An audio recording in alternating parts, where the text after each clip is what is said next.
سلیم but کی report کے مطابق خبر شامل کی جا رہی ہے۔ آج 10 محرم الحرام کے سلسلے میں لاہور کا مرکزی جلوس گامِ شاہ کربلا میں جا کے اختتام پذیر ہوا۔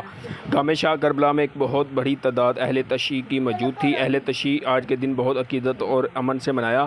پنجاب پولیس نے اپنے فرائض کو سر انجام دیتے ہوئے بھاری تعداد میں سیکورٹی فراہم کی۔ گامِ شاہ کے گرد و نواح کی ایک بھاری تعداد میں پنجاب پولیس کی سیکورٹی تعینات تھی۔ سیکورٹی کی طرف سے کسی قسم کی غفلت نہ برتی گئی، جس کے برعکس ہنگامی صورتحال سے محفوظ رہا گیا۔